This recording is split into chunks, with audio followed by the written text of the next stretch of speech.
आजच्या मरणाकरता जो शास्त्रपाठ आपण निवडलेला आहे तो जखर्याचं पुस्तक याचा 9वा अध्याय आणि 9 आणि 10 ही वचने आहेत.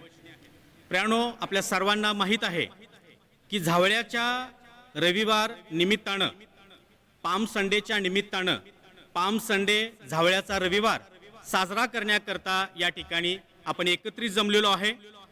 जखर्या संदेश त्याने भविष्यवाणी केली. तो म्हणाला, सियोन कन्ये जोराने आनंदाचा गजर कर, यरुशलेम कन्ये गजर कर, पहा तुझा राजा तुझ्याकडे येत आहे. आणि जर आपण शुभवर्तमानामध्ये पाहिलं तर प्रियानो, जखर्या संदेश त्याने केलेली ही भविष्यवाणी पूर्ण झाली. यरुशलेमेचा राजा यरुशलेमेकडे आलेला आहे. प्रियानो, आपण पाहतो की ह्या राजाचं यरुशलेमकरांनी अगदी जंगी स्वागत केलं. काही लोक ओरडत होते की होसान्ना होसान्ना, प्रभूच्या नावाने येणारा राजा धन्यवादित असो. तर काही लोक आपल्याला पाहावयास मिळतात की आपल्या अंगातील कपडे त्या येणाऱ्या राजाच्या पायापाशी हंतरत होते, झावळ्या हंतरत होते. पुढे पुढे चालणारा लोकसमुदाय, पाठीमागं चालणारा लोकसमुदाय मोठ्यानं गजर करीत राहिला, होसान्ना होसान्ना, प्रभूच्या नावाने येणारा राजा धन्यवादित असो, दाविदाच्या पुत्राला होसाना. प्रियानो, ज्या राजाचं या यरुशलेमकरांनी जंगी स्वागत यरुशलेमेमध्ये केलं, राजा म्हणून त्याला स्वीकारलं, तो राजा नेमका कसा आहे याकडे आज या झावळ्याच्या रविवारच्या निमित्तानं आज आपण लक्ष लावणार आहोत. प्रियानो, ज्या राजाचं यरुशलेमकरांनी यरुशलेमेमध्ये जंगी स्वागत केलं, ज्याला राजा म्हणून स्वीकारलं, तो राजा कसा आहे तर पहिली गोष्ट आपल्याला पाहावयास मिळते की तो राजा हा कळवळ्यानं भरलेला आहे. जर आपण लुकृत शुभवर्तमान याचा 19वा अध्याय आणि 41 ते 44 ही वचने वाचलीत तर प्रियानो, त्या ठिकाणी एक घटना, एक वृत्तांत आपल्याला पाहावयास मिळतो. त्या ठिकाणी आपल्याला असं पाहावयास मिळतं की येशू ख्रिस्त यरुशलेमेकडे पाहून रडला. येशू ख्रिस्ताने यरुशलेमेकडे पाहून विलाप केला. त्याला त्याचे अश्रू अनावर झाले. त्याला त्याचे अश्रू रोखता आलेले नाहीत. कारण प्रियानो, तो खरोखर कळवळ्यानं, तळमळीनं भरलेला असा हा राजा आहे. प्रियानो, आपण पाहतो की तो रडला कारण या यरुशलेमकरांनी शांतीच्या गोष्टी कोल्हापूर चर्च जाणून काउन्सिल घेतल्या प्रस्तुत नाहीत. आत्मजागर या दैनंदिन अभिवृद्धीमध्ये मी रेव्हरंड शल्मोन डेव्हिड काळे आपले सहर्ष स्वागत करीत आहे. सदर मनन ब्रदर आर स्टॅनली लिखित दैनंदिन अभिवृद्धीमधून घेतले आहे. आजचा विषय आहे भूस की धान्य. आजचे मुख्य शास्त्रपाठ आहे मार्क शुभवर्तमान अध्याय 7 1 ते 13. आजचे मुख्य वचन, परमेश्वर म्हणतो, माझे वचन अग्नीसारखे, खडकाला फोडून तुकडे तुकडे करणाऱ्या हातोड्यासारखे नव्हे काय. इर्मया 23:29. नवीन प्रगटीकरण, दृष्टांत, स्वप्ने हे ख्रिस्ती जगतातील नवीन खूळ आहे. वरवर पाहता ती छान वाटतात, परंतु ती सर्व पालापाचोळा आणि गवताच्या काडीसारखे आहेत. परमेश्वराच्या वचनाच्या अग्नीपुढे ती टिकू शकत नाहीत, कारण तो अग्नीसह प्रगट होईल आणि प्रत्येकाचे काम कसे आहे याची परीक्षा तो अग्नीनेच होईल. करिंथ 3:12 ते 13 वचन. उपदेशक जेव्हा दृष्टांत आणि स्वप्नाबद्दल बोलतात तेव्हा लोक उत्तेजित होतात. अशा सभांना लोक गर्दी करतात, परंतु परमेश्वराचे जे वचन गहू आहेत त्यासमोर ही वचने आणि दृष्टांत केवळ भूस आहेत. पौलासारखे दृष्टांत आणि प्रगटीकरण जगातील कोणत्याही मर्त्य माणसाला झाले नसतील. त्याला स्वर्गलोकाचे दर्शन सुद्धा झाले होते, परंतु तो हे जगभर सांगत सुटला नाही. आमचे आजचे उपदेशक जर आपण परदेशातील 42वा एखाद्या वचन गावाला जर वाचलं तर त्या पॅरिसला ठिकाणी असं म्हटलेलं भेट आहे देऊन आले की जर तू तर निदान किती आज प्रसिद्धी देतात. शांतीच्या गोष्टी येशूला जाणून वयाच्या घेतल्या असत्या, 12व्या तर वर्षीच किती बरे झाले नियमशास्त्राचे असते. पूर्ण परंतु ज्ञान त्या आता होते. तुझ्या लुकरस्य दृष्टीपासून वर्तमान अध्याय गुप्त 2 ठेवण्यात आलेले आहेत. 42, कारण पुढे 46 आणि तुला असे 47 दिवस येणार वचन. की परंतु तुझे पहिले शत्रू प्रवचन तुझ्याभोवती मेढेकोट करण्यापूर्वी उभारतील, व त्याने तुला वेढतील. पुढील 18 वर्षे तुझा तयारी केली. चहूकडून अनेक जण कोण फार मारा लवकर करतील. उपदेश तुला व तुझ्या उपदेश मुलाबाळांना करायला प्रारंभ धुळीस करतात. मिळवतील. त्यांचे समर्थन आणि असे तुझ्यामध्ये की शिऱ्यावर पावलाचा शिरा पालट झाल्याबरोबर राहून देणार तो उपदेश नाही. करू लागला. पाप्रियानो, परंतु ते हे विसरतात की यरुशलेमेचा पावलाच्या अशा प्रकारे पवित्र शास्त्रातील व्हावा. जुन्या कराराचे पूर्ण यरुशलेमेचा अध्ययन अशा प्रकारे यहुदी धर्मगुरू नाश व्हावा. गमलेल याच्याकडे परमेश्वराने झाले होते. त्यांच्यावर केलेली मला कृपादृष्टी वाडवडिलांच्या काढून घ्यावी. नियमशास्त्राचे असं येशू शिक्षण ख्रिस्ताला वाटत नव्हतं. आणि कडकडीत ते रीतीने आता मिळाले. घडणार. प्रेषित म्हणून 22 येशू ख्रिस्त तिसरं रडलेला वचन. आहे. म्हणूनच जर पावलाने इतिहासाची तिमोथ्याला पुस्तकं जर आपण वाचली, ख्रिस्ती तर मंडळीचा आपल्याला असं कामदार पाहावयास मिळतं आणि की नवशिका टायटस नसावा नावाचा जो असे लिहिले सेनापती आहे. त्याने त्याने गर्वाने यरुशलेमेवर फुगून जाऊन स्वारी केली. सैतानाप्रमाणे आणि येशू शिक्षेत पडू ख्रिस्तानं नये त्या ठिकाणी म्हणून भविष्य तो वर्तवलं. नवशिका नसावा. त्याप्रमाणे त्या पहिले ठिकाणी तिमोथी अध्याय यरुशलेमेचा 3 आणि चुरांडा 6 करण्यात वचन. आला. काही वेळा आम्ही शिऱ्यावर शिरा आमच्या रूढी राहू परंपरा गेला यामुळे नाही. देवाच्या आणि ही वचनाची घटना, ही सत्यता गोष्ट स्वीकारू शकत यरुशलेमेच्या नाही. बाबत, परंतु यरुशलेमकरांच्या रूढी बाबत परंपरा घडू नये, कितीही असं जुन्या येशू असल्या ख्रिस्ताला तरी वाटत त्या होतं. पवित्र आणि शास्त्रातील म्हणून प्रियानो आपण शिक्षणाच्या पाहतो, विरुद्ध येशू असतील ख्रिस्ताचं तर त्या अंतःकरण सोडल्याच भरून पाहिजे. आलं, तो रडू लागला. जेव्हा त्याच्या आम्ही डोळ्यामधून रूढी अश्रू परंपरा पाळतो वाहू लागलेले आहेत. तेव्हा देवाचे प्रियानो, वचन आपण पाहतो परिणामकारक की होत नाही. मार्कश एवढंच वर्तमान केवळ अध्याय नव्हे, 7 तर 6 या ते 16 लोकांकडून वचन. देवाच्या अशी वेळ येत आहे की इच्छेचा अवहेर ते देखील होणार होता शिक्षण किंवा झालेला ऐकून होता. घेणार नाहीत. म्हणून देखील ते येशू ख्रिस्त सत्य रडलेला आहे. ऐकण्यापासून मत्ती फिरतील वर्तमान व याचा 23वा कल्पित अध्याय, कहाण्याकडे 37 ते वळतील. 39 दुसरे वचनामध्ये तिमोथी अध्याय येशू 4 ख्रिस्त 3 म्हणतो, आणि 4 वचन. यरुशलेमे, यरुशलेमे, भौतिकवादी संदेश राष्ट्रांनी त्यांचा शोधून हात करणारे काढलेली व भरभराटीची तुझ्याकडे शिकवण पाठवलेल्यास ही एक गोडमार करणारे, बनावट जशी कल्पनेचे कोंबडी उदाहरण आहे. टिपले ही एक अंतकाली पीडा एकवटते, आहे की तसे जी तुझ्या सहजासहजी मुलाबाळांना थांबविता एकवटावयाची येणार नाही. कितीदा तरी मंडळीच्या माझी इच्छा इतिहासात होती, पण तुमची इतकी इच्छा दुसरी नव्हती. कोणतीही शिक्षण आता तुमचे घर प्रसिद्धी तुमच्यावर पावली नाही. सोडण्यात परंतु आलेले यामुळे आहे. देवाचा प्रियानो, मूळ संदेश लोकांपर्यंत कोंबडी पोहोचविण्यात जशी आपल्या अडथळे आले पिलांना हे निश्चित. आपल्या पंखाखाली आनंद करा. घेऊन सर्वतोपरी येशू तुमच्यावर त्यांचं प्रेम संरक्षण करतो. करते. अशी संदेश त्या वचने प्रकारे भिंतीवर परमेश्वरानं कितीदा चिकटविण्यास तरी या लोकांना ठीक आहेत. एकवटण्याचा, परंतु या पापी लोकांना जनास त्याचा फायदा देवापासून दूर नाही. जाण्यापासून पश्चाताप वाचवण्याचा करा. प्रयत्न केला. येशू तुमच्यावर परंतु प्रेम प्रियानो, करतो. आपण पाहतो प्रगटीकरण की वेळोवेळी 3:9 देवाच्या की नाण्याची इच्छेचा दुसरी बाजू अवहेर त्यांच्या या समोर लोकांनी आली केलेला नाही आहे.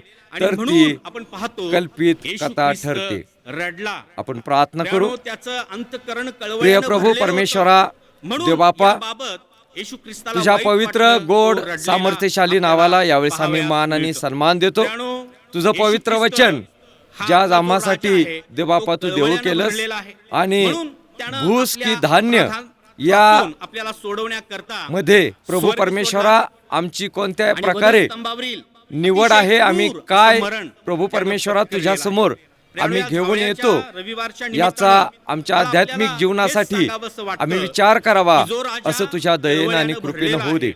आजचं ज्या वचन राजाला प्रभू आपल्या परमेश्वरा अंतःकरणामध्ये तो आम्हा सर्वांकरिता आपण घेतलेला आहे. आध्यात्मिक त्या लाभाचं असं करावंस राजाच्या अशी प्रभू इच्छेचा आम्ही तुझकडे अवहेर प्रार्थना करीतो आपण आणि कधीही तुला धन्यवाद देतो. केला नसला पाहिजे. प्रभू तर त्याच्या परमेश्वरा आम्ही तुझ्या इच्छेचा स्वाधीन सन्मान होतो. जर आपण येशूच्या सदैव करू, पवित्र नावास्तव ही तर प्रार्थना हा केली हवळ्याचा म्हणून ऐकते रविवार त्या. आमेन. आपण चांगल्या रीतीने पाळलेला आहे असं आपल्याला म्हणता येईल. त्याचप्रमाणे पुढे आपल्याला असं पाहावयास मिळतं की यरुशलेमकरांनी ज्या राजाचं यरुशलेमेमध्ये अगदी जंगी स्वागत केलं, होसान्ना होसान्ना, प्रभूच्या नावाने येणारा राजा धन्यवादित असो, दाविदाच्या पुत्राला होसान्ना, अशा प्रकारच्या आरोळ्या ज्या राजा करता मारल्या गेल्या, तो राजा आणखीन कसा आहे, तो कळवळ्यानं तर भरलेला आहेच. याही पुढे जाऊन जखर्या सांगतो तो न्यायी आहे. या ठिकाणी जकर्याच्या पुस्तकामध्ये असं म्हटलं गेलेलं आहे, सियोन कने जोराने आनंदाचा गजर कर, यरुशलेम कने गजर कर, पहा तुझा राजा तुझ्याकडे येत आहे आणि तो न्यायी आहे.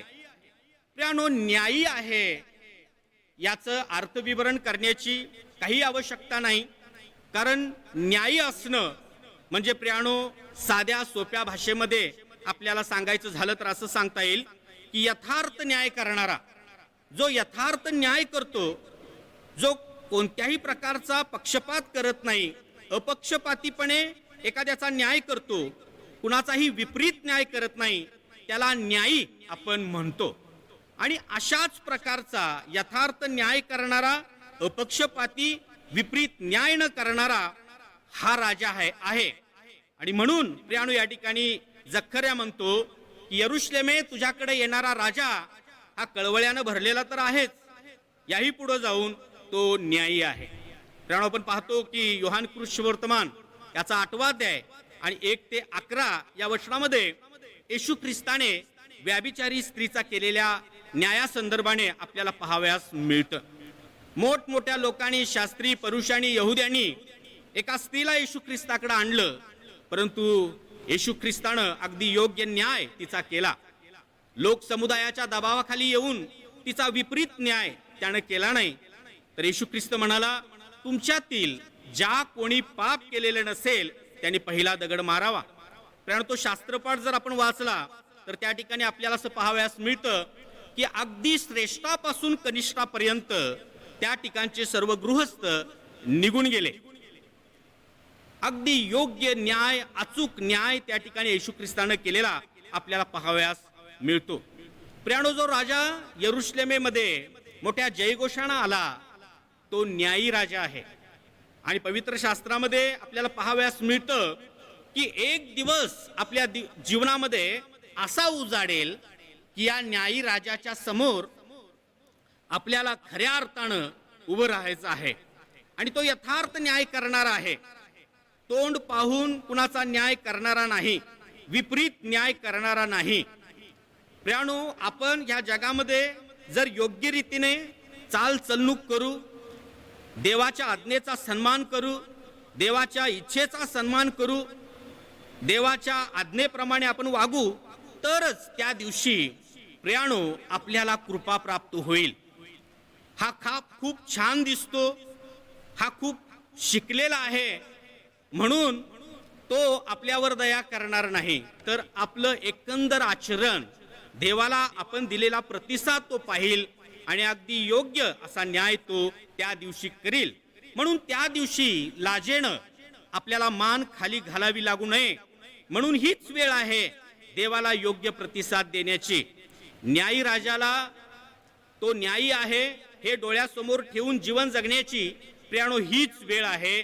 आणि आपण त्याप्रमाणे या जगामध्ये वागलं, जगलो तर प्रियानो हा झावळ्यांचा रविवार आपण योग्य रीतीने पाळत आहोत असं आपल्याला म्हणता येईल.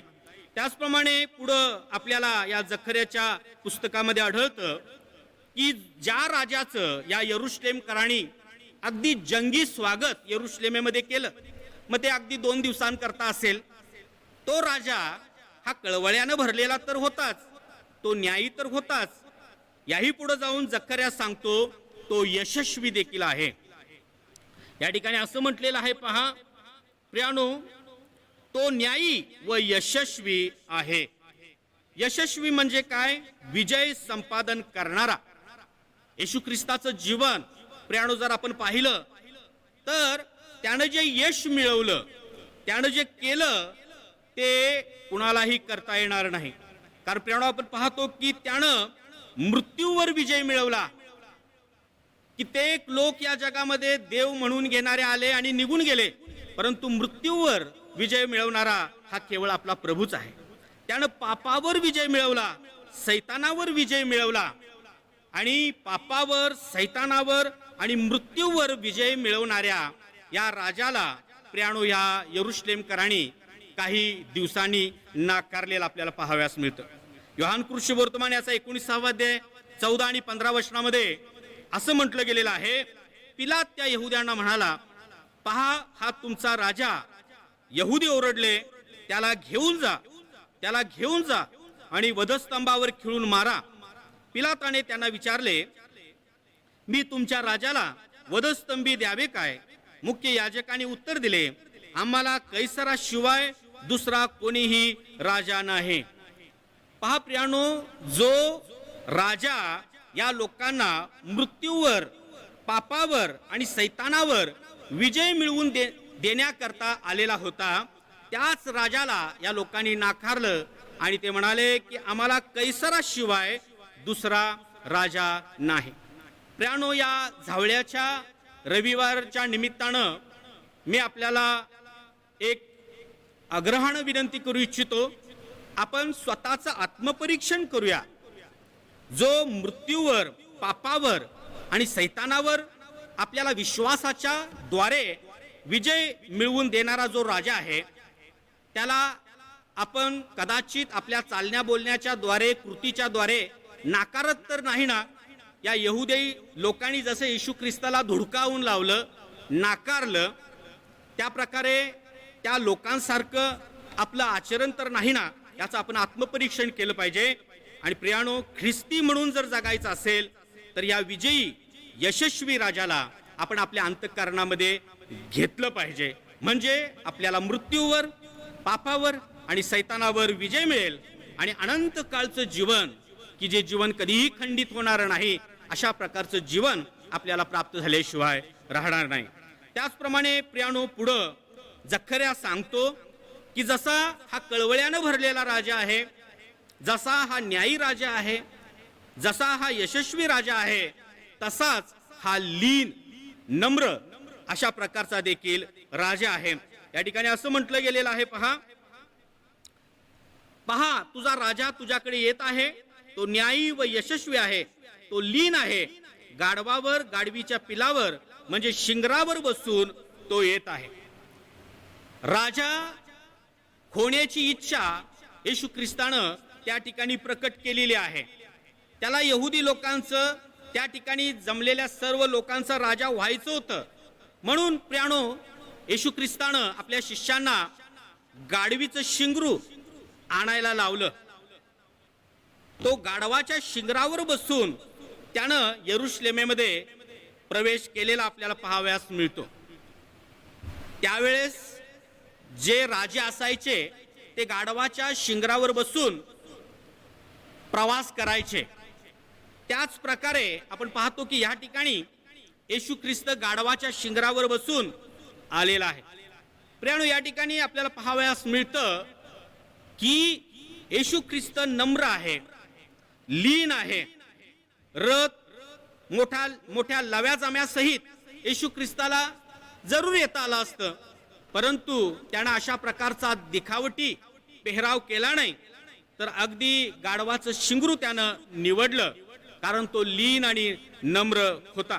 फिलिप्पेकराच्या पत्रामध्ये 2 अध्याय 6 आणि 8 वचनामध्ये असं म्हटलं गेलेलं आहे, तो देवाच्या बरोबरीचा असतानाही त्यानं स्वतःला रिक्त केलं, दासाचं स्वरूप धारण केलं, मनुष्य प्रकृतीचा असा तो प्रकट झाला आणि वधस्तंभावरील अतिशय क्रूर असं मरण त्यानं सोसलेलं आहे. पण हे सर्व त्यानं का केलं? का त्याच्याकडून हे सर्व घडलं? कारण तो लीन आणि नम्र आहे. प्रियानो, एक घटना आपल्याला आठवत असेल, येशू ख्रिस्ताने टॉवेल आपल्या कमरेस गुंडाळला आणि आपल्या शिष्यांचं तो पाय धुवू लागला. प्रियानो, येशू ख्रिस्त म्हणतो की मी सेवा करून घ्यावयास नव्हे तर सेवा करावयास आलेलो आहे. गुरु असतानाही शिष्यांचं पाय येशू ख्रिस्तानं धुतलं आणि त्याचे शिष्य आणि सर्व विश्वासणाऱ्यांना त्याने कित्ता घालून दिला. ख्रिस्ती जीवन हे लीनपणाचं, नम्रपणाचं असं आहे. जर मी राजा आहे आणि जर मी एवढा लीन होतो, तर तुम्ही माझ्या पावलावर पाऊल टाकणारे जे विश्वासणारे आहात, त्या तुम्हीही लीनपणा धारण केला पाहिजे. खरोखर प्रियानो, हा लीनपणा ऐकायला फार छान वाटतो, परंतु त्याप्रमाणे आचरण करणं हे तितकंसं सोपं नाही. परंतु येशू ख्रिस्ताच्या पावलावर पाऊल जर आपण टाकून लीनपणा, नम्रपणा धारण केला, लीनपणानं, नम्रपणानं येशू ख्रिस्ताचा प्रकाश आपण इतरांना दिला, तरच प्रियानो हा झावळ्यांचा रविवार आपल्याकरता आशीर्वादित झालेला आहे असं म्हणायला काय हरकत नाही. त्याचप्रमाणे पुढं जकर्या म्हणतो की हा जो राजा, की ज्याचं स्वागत यरुशलेमकरांनी अगदी जंगी केलं, तो राजा शांती प्रस्थापित करणारा देखील राजा आहे. कारण या ठिकाणी 10व्या वचनामध्ये असं म्हटलेलं आहे, इफ्राईमातले रथ, यरुशलेमेतील घोडे मी नष्ट करीन, युद्ध धनुष्य तोडून टाकण्यात येईल, तो राष्ट्रांबरोबर शांतीच्या गोष्टी बोलेल, त्याचे आधिपत्य प्रत्येक समुद्रावर व फरात नदापासून तो पृथ्वीच्या दिगंतापर्यंत चालेल. पहा प्रियानो, हा जो राजा आहे तो फार शक्तिशाली आहे. त्याच्या एवढं सामर्थ्य या सृष्टीमध्ये कोणामध्येही नाही.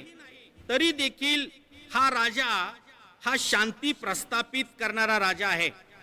त्यामुळे आपण पाहतो की मनुष्य आणि देव यांच्यामध्ये पापामुळे अशांती होती.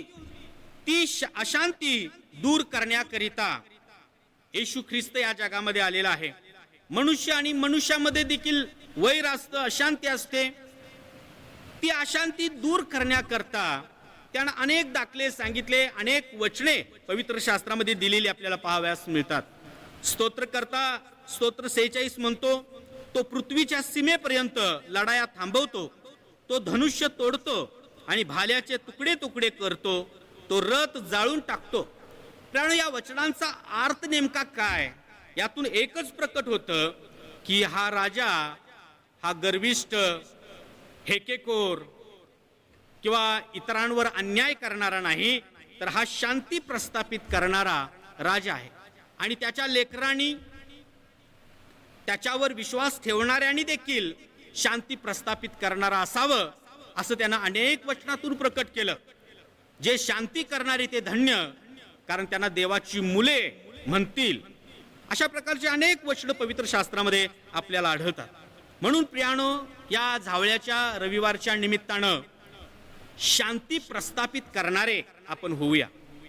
पुढं शेवटची गोष्ट अगदी थोडक्यामध्ये मी आपल्याला सांगू इच्छितो की हा जो राजा आहे की ज्यानं यरुशलेमेमध्ये अगदी जंगी स्वागत यरुशलेमकरांनी केलं, तो राजा हा सर्वाधिपती आहे.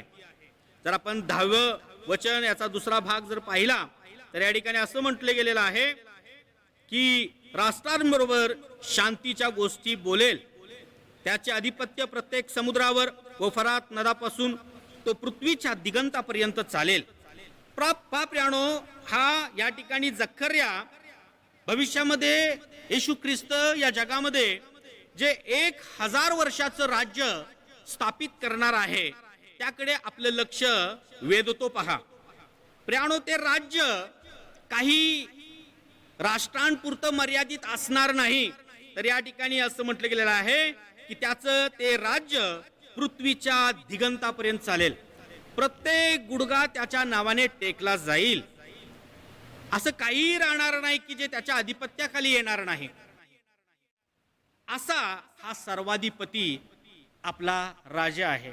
म्हणून प्रियानो, या झावळ्याच्या रविवारच्या निमित्ताने हे जे आपल्या राजामधील गुण आहेत ते आपण परिधान करूया आणि देवाचं गौरव करूया.